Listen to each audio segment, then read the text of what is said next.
रामेश्वर महाराज आणि आप्पा महाराज दोघं मित्र होते आणि ते आपले जालन्याला फिरायला गेले किंवा संभाजीनगरला गेले. आणि संभाजीनगरला गेल्याच्या नंतर बघा, लक्ष देऊन ऐका बरं का, फिरायला गेले आणि तिथं काय झालं, एक माणूस हॉटेलवाला चांगली जिलेबी तळत होता, उदाहरण आहे, जिलेबी तळत होता. मग आप्पा महाराजाला वाटलं जिलेबी खावी. मग रामेश्वर महाराजाला म्हणले, आप्पा जिलेबी खावीशी वाटते हो. पण रामेश्वर महाराज म्हणले, बा आपल्या काही खिशात पैसे नाही, अजून काला झाला नाही. उदाहरणच आहे हे, फक्त आपल्या काही खिशात पैसे नाही म्हणले. आप्पा म्हणले पैशाचं पाहून घेऊ. आप्पा जरा धाडशी माणूस. आप्पा म्हणे पैशाचं पाहून घेऊ काय ते, पण खायची इच्छा झाली बा मला आता, मग काय करू. रामेश्वर महाराज म्हणले, बा आपल्याला काही भांडणं बिणणं जमत नाही, आपण साधा माणूस आहे, तुम्हाला खायचं तर खा, नाही मी काय तिकडे येत नाही म्हणले. आप्पा म्हणले जाऊ द्या, तुम्ही यायचं का नाही यायचं बघा तुम्ही. आप्पा गेले ना, आप्पा त्या हॉटेलवाल्याला म्हणले पावशेर जिलेबी द्या. जिलेबी गरम गरम तळलेली त्या हॉटेलवाल्याने दिली आणि आप्पा तिथंच खुर्चीवर बसले, पायावर पाय टाकला आणि जिलेबी खायला सुरुवात केली. आप्पा जिलेबी खातात हे पाहत होते. रामेश्वर महाराज म्हणले, अरे ह्याच्याजवळ पैसे नसून हे खायला लागले, आपण कशाला मागं राहायचं म्हणे. पहिलं तर त्याला मागतील, नंतर आपल्याला मागतील ना, आपण काय मागं राहायचं. रामेश्वर महाराज बी गेले, म्हणले जिलेबी पावशेर जिलेबी द्या. आप्पा महाराजांची जिलेबी खाऊन झाली आणि आप्पाची जिलेबी खाल्ली झाल्यानंतर आप्पा उठले निघाले. हॉटेलवाला म्हणे पैसे, हॉटेलवाला म्हणे पैसे. आप्पा म्हणले अगोदर पैसे दिले नंतर जिलेबी घेतली. काय म्हणले, अगोदर पैसे दिले आणि नंतर जिलेबी घेतली. हॉटेलवाला म्हणे तुम्ही पैसे दिले नाही, तुम्ही जिलेबी घेतली, पैसे नाही दिले. आप्पा म्हणले अगोदर पैसे दिले नंतर जिलेबी घेतली. दोघांचं चांगलं भांडण चिकटलं. तेवढ्यात रामेश्वर महाराज मधीच उठले, म्हणले ओ दोघांच्या भांडणात मी दिलेले विसरून जासान.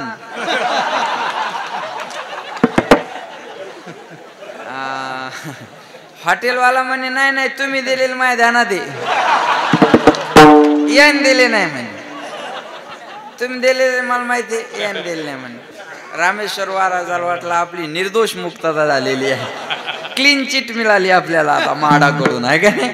आपली आता निर्दोष मुक्तता झालेली आहे. ह्या दोघांचं चांगलं भांडण लागलं. 10-20 माणसं जमा झाले. काय झालं काय झालं काय झालं. हॉटेलवाला म्हणे अहो पैसे दिले नाही या माणसानं, जिलेबी घेतली. आप्पा म्हणले अगोदर पैसे दिले नंतर जिलेबी घेतली. खोटं बोलतो हा हॉटेलवाला माणूस. आता एक म्हणायचं दिले आणि एक म्हणायचं दिले नाही, भांडण मिटन का. बाकीचे आलेले म्हणले अहो तुम्ही दिले म्हणता, हे नाही दिले म्हणतात, मग आता करायचं कसं, मिटवायचं कसं. मग इथं कोणी तिसरा माणूस होता का. हॉटेलवाला म्हणे हा हे रामेश्वर महाराज होते नी, मग यांना विचारा म्हणे तुम्ही. मग रामेश्वर महाराजाला बाकीचे जमा झालेले माणसं म्हणले का हो हे आप्पा महाराजांनी पैसे दिले का. ते रामेश्वर महाराज म्हणले ते मला माहित नाही. यांना पैसे दिले का. हे बघा म्हणे जो कहूंगा सच के अलावा कुछ नाही कहूंगा म्हणे. आपण देवाच्या दरबारात खोटं बोलत नाही म्हणे, सांगतो तुम्हाला म्हणे काय झालं होतं, सगळा विषय सांगा काय झालं होतं. मग यांना पैसे दिले का. रामेश्वर महाराज म्हणले जसे पैसे मी यांना दिले तसेच यांनी सुद्धा यांना दिले. नाही कळलं का तुम्हाला. म्हणजे रामेश्वर महाराजांनी दिले नाही हे बी खरंय आणि आप्पा महाराजांनी दिले नाही हे बी खरं. दोन्ही गोष्टी खऱ्या झाल्या का नाही सांग. तसं तुकाराम महाराज देवीला शरण जातात हे बी खरं आणि एकनिष्ठतेत बाधा येत नाही हे बी खरं. का येत नाही त्याचं कारण सांगतो तुम्हाला. तुकाराम महाराज ज्या देवीला शरण जातात ती देवी कोणती याचा आपल्याला विचार करावा लागेल. साधू सत्तारे भगवंताला आळवते वेळेस तीनही लिंगामध्ये आळवलेलं आहे. पुल्लिंग, स्त्रीलिंग आणि नपुंसकलिंग. वर्णन पांडुरंगाचंच आहे. पुल्लिंगातही आहे, स्त्रीलिंगातही आहे आणि नपुंसक लिंगात सुद्धा आहे. पुल्लिंगात केलेलं पांडुरंगाचं वर्णन तो हा विठ्ठल, बोला तो हा विठ्ठल बरवा, तो हा माधव, तो हा प्रत्यय पुल्लिंगाचा आहे. नपुंसक लिंगात केलेलं वर्णन सुंदर ते ध्यान, उभे विटे करकटे वरी, ते हे सर्व नाम नपुंसक लिंगाचं आहे. आता स्त्रीलिंगातलं वर्णन एग एग विठाबाई, बोला एग एग विठाबाई, माझे पंढरीचे आई,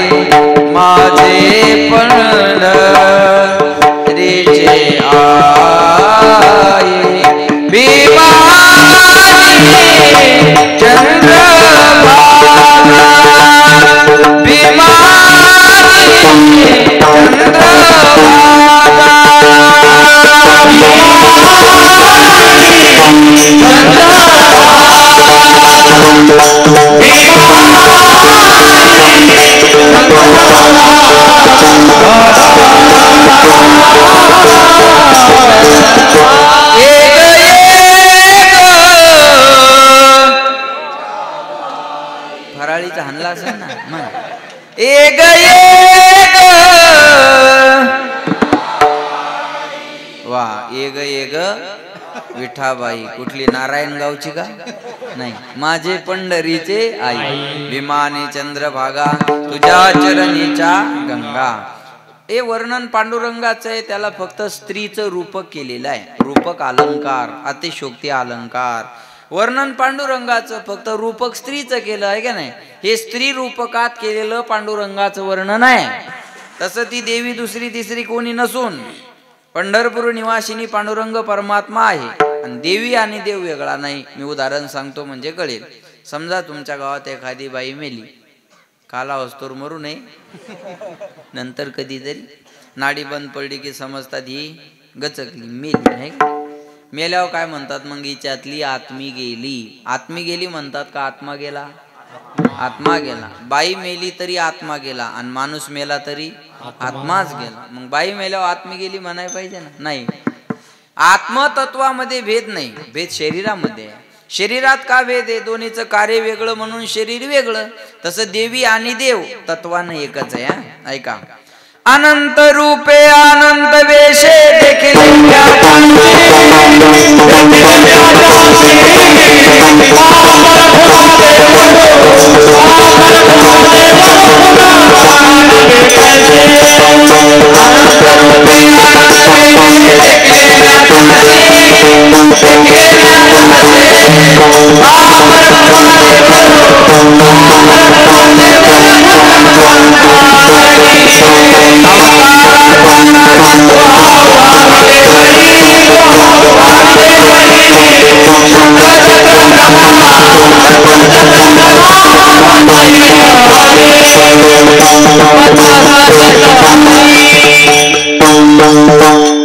अवताराच्या अनंत रूपे अनंत वेशे देखील म्या त्याशी बापर कुमा देवरू खुन बानली कैशी. ऐका बर का.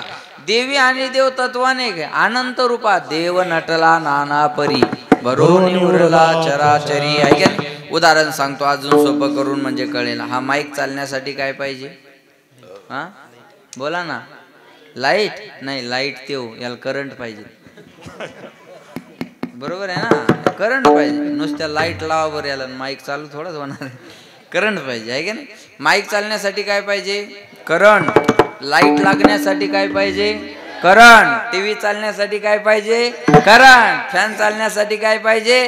करंट. कीर्तन कळण्यासाठी काय पाहिजे? करंट. बरोबर. शॉर्ट झालेला थोडंच कळणार आहे महाराज आहे. करंट थोडं टच मध्ये पाहिजे का नाही. ऐका मला सांगा आता याच्यातली करंट ही नावाची शक्ती एकच आहे का वेगळी वेगळी आहे? बोल. करंट ही नावाची शक्ती एक आहे. याच्यावर जोडलेले उपकरण वेगळे आहेत. कळलं माझं बोल? करंट ही नावाची शक्ती एक आहे. याच्यावर जोडलेले उपकरण वेगळे आहेत. तसं एको देव सर्व भूतेषु गुढा. आपला तो एक तो परमात्मा एकच आहे. सर्वा घटी राम, सर्वा घटी राम सुपेकर, सर्वा घटी राम देहादेही एक. सूर्यप्रकाश सहस्र रश्मी. प्रत्येकाच्या हृदयात ब्रह्मतत्व एकच आहे, आत्मतत्व एकच आहे महाराज आहे का नाही. म्हणजे तुकाराम महाराज ज्या देवीला शरण जातात ती देवी दुसरी तिसरी कोणी नाही. ऐका असे किती सुद्धा स्त्री रूपकातले प्रमाण मी तुम्हाला सांगेल. आउदो बोला उदो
कार्तिकी तुझ्या गोंधळासी दाटी हो. पंढरपूरला गर्दी कधी कधी असते? आषाढी कार्तिक. पुंडलिक दिवटा शोभे वाळवंटी हो. पुंडलिक रायाचं मंदिर कुठे आहे? वाळवंटामध्ये. पुढचा आहे का? एका जनार्दनी आंबा उभी. आंबा म्हटला एका जनार्दनी आंबा उभी, पण कर ठेवोनी कटी हो. हे वर्णन कुणाचं आहे? मग आज्याचं ना. हे पांडुरंगाचं वर्णन आहे. एका जनार्दनी आंबा उभी, कर ठेवोनी कटी. आणि हेच खरी देवीचे भजन आहे. नाही तर मी नवरात्रात एक चालता चालता ऐकलं. तिरची टोपी वाकड्या भांगावरी ग, देवीची नजर शिंगाड्या बोकडावरी. आज देवीला ह्याची काय गरज आहे? हे आराध्याचे गाणे, ह्या हे देवीचे भजन नाहीये. लक्ष देऊ नये का? तुकाराम महाराज ज्या देवीला शरण जातात ती देवी पंढरपूर निवासिनी पांडुरंग परमात्मा आहे. देव देवी मीची पाहू. भगवंत म्हणतात देवी आणि देव हे माझंच रूप आहे का नाही? लक्ष देऊ नये का? तुका म्हणे ज्याचे सनकादिका ध्यात, ते आमचे कुलदैवत पांडुरंग.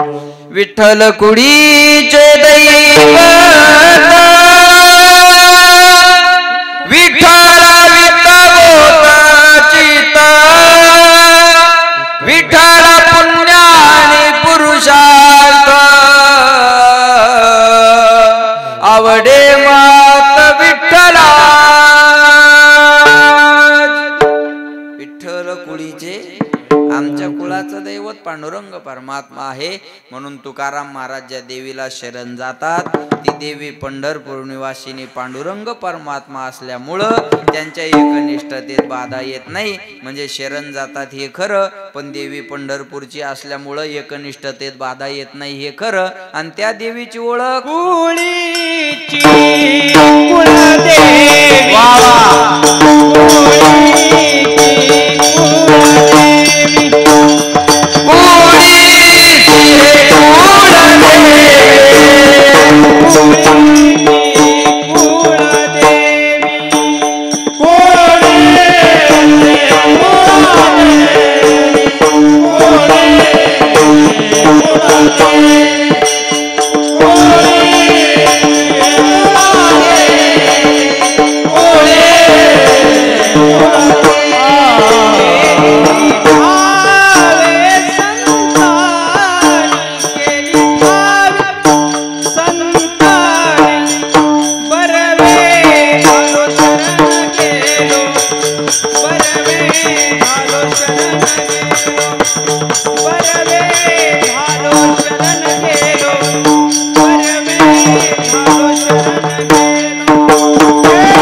संतांनी.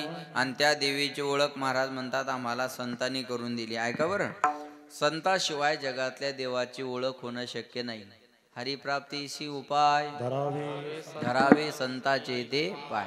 संताविन प्राप्ती नाही, ऐसे वेद देती ग्वाही. म्हणून संताची संगती मनोमार्ग गती. आकळावा शेपती येणे पंथे, संत समागमे धरावी करावे तातडी परमार्थी. ऐका नाही, संताशिवाय देव ओळखता येणं शक्य नाही. हे सोनं कुणाकडे गेल्यावर कळेल? बोला. सोनाराकडे.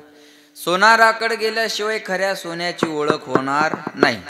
बघा, मुलाला बापाची ओळख करून घ्यायची असेल तर कोणाला विचारावं लागेल? आईला. आहे का? आईशिवाय बापाची ओळख नाही, सोनाराशिवाय सोन्याची ओळख नाही, तसं संताशिवाय देवाची ओळख नाही. संत देवाला म्हणले, देवा तू मोठेपणात येऊ नको, आमुचीनी भावी तुझं देवपण, हे का विसरून राहिलासी. अरे आमच्यामुळं तुला देवपण आहे, नाही तर तुला कोण विचारलं असतं सांगा? संत जर नसते तर आपल्याला देव कळला असता का? नाही. हे पांडुरंग आहे, कुणी सांगितलं? संतांनी. हे खंडोबा आहे, कुणी सांगितलं? संतांनी. हे हनुमंत आहे, कुणी सांगितलं? संतांनी. म्हणून प्रत्येक जातीत एका संताचा जन्म झाला का त्या लोकाला त्या देवाचं महत्व कळावं म्हणून. बरोबर आहे का नाही? अशी एकही जात नाही का त्या जातीत संत नाही, आणि असा एकही संत नाही का त्यानं जातीवाद केला. किती सुंदर आहे. फार छोटा आहे पण अतिशय गरजेचं आहे.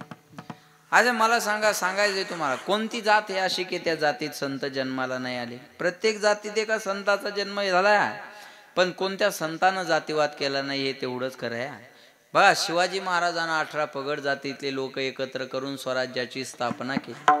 शिवाजी महाराज जातीवादी असते तर न्हावी समाजातल्या जीवामालांनी त्यांच्यासाठी जीव दिला असता. भगवान बाबा जातीवादी असते तर गादीवर भीमशे महाराज राजपूत बसले नसते. बाळूमामा जातीवादी असते तर त्यांच्या मेंढ्यानं फक्त धनगराचीच रोग बरी केली असते. बाकीचे नसतील झाले नाही भाऊ, हे धनगर आहे का आणि एका दिवसात बरा, आणि धनगर नाही का मूर द्यायला तसंच. आज थोडे जो श्रद्धेने दर्शन घेईल त्याचा रोग बरा होतो. किती उदाहरण आहेत ना असे, लक्षात येते का? मला सांगायचं काय, कोणत्या संत हे त्या देवाचं महत्व कळलं पाहिजे याच्यासाठी. म्हणून महाराज म्हणले, संत देवाला म्हणले, देवा आमच्यामुळं तुला लोक देव म्हणून ओळखायला लागले. अरे संत आहे म्हणून देव आहे, कार्यकर्ते आहे म्हणून नेता आहे, आणि श्रोता आहे म्हणून वक्ता आहे. कळलं माझं बोल? काय माणसं म्हणतात, महाराज आमच्यामुळं गाड्यान फिरायलेत तुम्ही. बरोबर आहे, नो डाऊट. त्याच्यात काय खोटं थोडंच आहे. अहो तुम्ही जर स्वीकारलं नसतं तर कोण स्वीकारलं असतं? वक्ता तो वक्ताची नोहे श्रोती यावीन. तुम्ही आहेत म्हणून वक्त्याला किंमत आहे ना. अरे श्रोतेच नाही तर वक्ता कसा ठरेल? ठरू शकत नाही महाराज. श्रोत्याशिवाय वक्ता नाही, कार्यकर्त्याशिवाय नेता नाही, तसं संताशिवाय देव नाही. संत देवाला म्हणले, देवा ऐका आमच्यामुळं तुला देव पण आहे. किती उदाहरणं सांगेन मी तुम्हाला. नामदेवरायाच्या जीवनातलं उदाहरण घ्या. 24 तास देवाच्या सोबत राहणारे नामदेवराय, आळंदीमध्ये संत सभा भरली, आणि त्या संत सभेमध्ये मुक्ताबाईनं गोरोबा काकाला सांगितलं, काका तुम्हाला कच्च्या पक्क्या मडक्याची ओळख चांगली आहे, ह्याच्यातलं कच्चं मडकं कोणतं आहे तेवढं बघा. गोरोबा काका जातीनं कुंभार होत्या, आणि कुंभाराकडं मडकं तपासायचं काय असतं? थापाटणं असतं.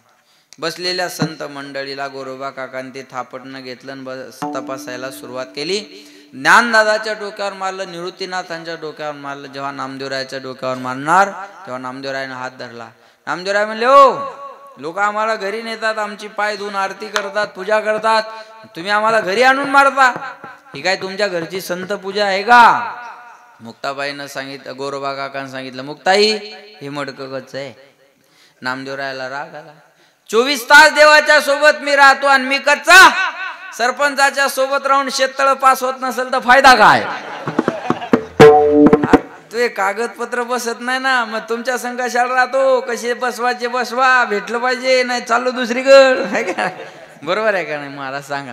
मग असं होतं का नाही? लक्षात येते का माझं बोलणं? बघा, नामदेवरायाला राग आला. बघा, काम नाही झाल्यावर राग कोणाचा येतो? ज्यानं काम केलं नाही त्या अधिकाऱ्याचा राग नसतो येत. आपण ज्याचे कार्यकर्ते आहोत त्या नेत्याचा राग येत असतो. तुम्ही तर महाराजाला लय जवळचे मित्र म्हणता आणि एवढ्यात येत नाही म्हणल्यावर काय फायदा आहे तुमचा? म्हणजे तुमच्यामुळं द्या आमचं हिचकून. असंच ना, बरोबर आहे का नाही सांगा? असंच होतं का नाही? काम नाही झालं की आपण ज्याच्या सोबत राहतो त्याचा राग येत असतो. नामदेवरायाला राग आला. कुणाचा? गोरोबा काकाचा नाही, पांडुरंगाचा. 24 तास देवासोबत राहून मी कच्चा असेल तर फायदा काय देवासोबत राहून? चला बदला. लक्षात येते का? चला काय फायदा आहे राहून देवासोबत? मग ना सभेचा त्याग केला आणि पांडुरंगाकडे. पांडुरंगा, संत सभेमध्ये काकांनी मला कच्चं ठरवलं, मी कच्चा आहे. पांडुरंगाने सांगितलं, नामा तू कच्चाच आहे. मग तर बॅटरी डाऊन झाली. देवा मग मी कुणाकडे गेल्यावर पक्का होईल? म्हणे तुला सानप महाराजाच्या जिल्ह्यात जावं लागेल. हिंगोली जिल्हा, औंढा नागनाथ तालुका. 12 ज्योतिर्लिंगापैकी एक ज्योतिर्लिंग कुठे आहे? औंढा नागनाथला आहे. तिथं तुला विसोबा खेचराचे पाय धरावं लागतील, तेव्हा तू पक्का होशील. नामदेवराय पंढरपूरवरून औंढ्याला आले. औंढ्याला काय झालं होतं बघा, जे महादेवाची पिंड आहे ना, त्या महादेवाच्या पिंडीवर, त्या ज्योतिर्लिंगावर पाय ठेवून झोपले होते विसोबा खेचर. नामदेवरायने हे दृश्य पाहिलं, तळपायाच्या आग मस्तकाला गेली. अशा माणसाकडे देवाने मला पाठवा, याला देव काय ते कळत नाही, आणि याचे पाय धरल्यावर मी काय पक्का होणार आहे? वरच्या रंगाला बोलले बरं, माणसं वरच्या रंगाला बोलतात. आता मला पाहिल्या काही माणसं ज्याला ओळख नाही ते म्हणले असतील, माय एवढ्या मोठ्या सप्त्यात या पोराला कशाला धरून आणा? बरोबर ना, कारण यायच्या डोक्यात पक्क आहे महाराज म्हणले त्याची मोठी ढेरी असते भोवा. बरोबर आहे ना. एकदा आमच्या ड्रायव्हरला धोतर घातला, आज आलं नाही ते, तब्येतीन डबल आहे माझ्यापेक्षा. त्याला म्हणलं माझ्या बरोबर राहायचं, धोतर घाल. त्याला धोतर घातलं, त्या गावातले लोक त्याच दर्शन घ्यायला. मला म्हणले आण गाडीची पिशवी. अरे गेलो मग आता काय करू सांग. वरच्या रंगाला भुलणार जग आहे ना महाराज. टीव्हीवर पाहून लोक गुरु करतात आणि तो जेलात गेला की बोंबलत बसतात. टीव्हीवर पाहून गुरु असतो का, आहे की नाही. मग संत कधी चुकत नाही आणि जो चुकतो तो संत नाही. आपण चुकीच्या माणसाला संत म्हणतो, ही आपली चूक आहे. संत चुकत नाही महाराज, संत चुकतच नाही आणि जो चुकतो तो संतच नाही. कळलं माझं बोलणं. आपल्या ओळखण्यात चूक होत असते. अहो नामदेवराय भुलले तर आपले काय. राजा परीक्षिती भुलले म्हणून शमीक महाराजांच्या गळ्यात मेलेला साप टाकला. सगराच्या 60,000 मुलांची राख झाली, संत नाही कळाले. अरे यदुकुळाचा नाश झाला ना, संत कळाले नाही म्हणून. कळलं माझं बोलणं. मोठ्या मोठ्यांचं गेलं महाराज, आपलं काय घेऊन बसला तुम्ही सांगा. वरच्या रंगाला भुलले नामदेवराय, माघारी निघाले. विसोबा खेचराने आवाज दिला, ओ नामदेवा कुठं जाताय. म्हणे चुकीच्या पत्त्यावर आलो होतो, आता बरोबर माघारी चाललो. म्हणे कसं काय. देवाने मला तुमच्याकडे पाठवलं होतं, तुमचे पाय धरल्यानंतर पक्क होईल असं सांगितलं. अहो पण तुम्हाला देव काय ते कळत नाही. महादेवाच्या पिंडीवर पाय ठेवून झोपला, तुम्ही आंधळे झालात का. उठी उठी प्राणी आंधळा तू का रे, देवावरी पाय ठेवी गेले. विसोबा खेचर म्हणले नामदेवा जाताय तर जा, फक्त जाता जाताय माझं एक छोटं काम आहे. माझे पिंडीवरचे पाय तुमच्या हाताने उचलून खाली ठेवा आणि मग जा. नामदेवरायानं विसोबा खेचराचे पिंडीवरचे पाय उचलले. ज्या जागेवर पिंड नव्हती त्या जागेवर ठेवाय गेले. चमत्कार बघा, तेथून खालून आपोआप पिंड निघाली. असं 1-2 ठिकाणी नाही, 12 ठिकाणाहून पिंड निघाली. जेथे जेथे ठेवी पाय तेथे तेथे महादेव. मग नामदेवरायाला कळला, रे यांनी यांचे पाय देवाच्या डोक्यावर ठेवले नाही तर देवानच यांचे पाय डोक्यावर घेतले. आणि जिथं संताचे पाय असतात तिथंच देव असतो. हा यथार्थ स्वरूपाचा बोध नामदेवरायाला झाला. कुणामुळं. नामा मने खेचरा पायी ओळखी झाली, सर्वा ठाई केली ठावे.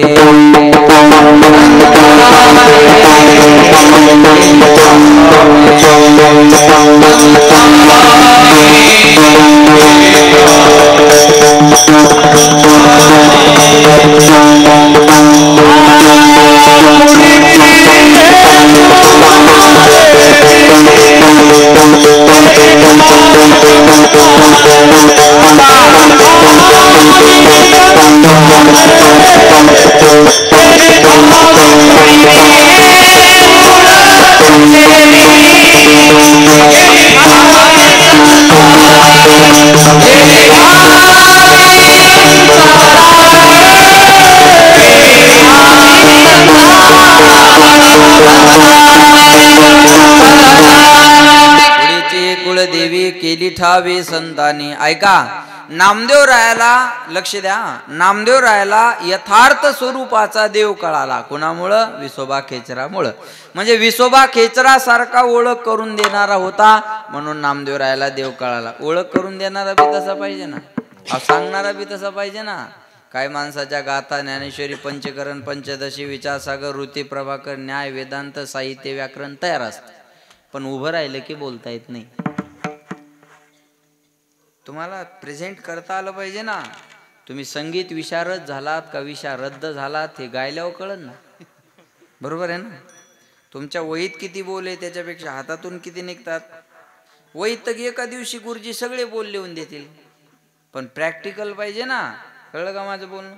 मांडता आलं पाहिजे ना. अहो मांडता नाही आल्यावर जमन का सांगा. नको तिथं अवघड बोलून फायदा नाही. आता मला अवघड येत नाही असं नाही. तुमची ऐकण्याची इच्छा असेल तर मी अर्ध कीर्तन संस्कृत मध्ये सांगेल, नो प्रॉब्लेम, नो डाऊट. लक्षात आलं का. पण कळतं ते सांगावं ना. अर्भकाचे साठी पंथी हाती धरली पाटी, तैसे संत जगी क्रिया करून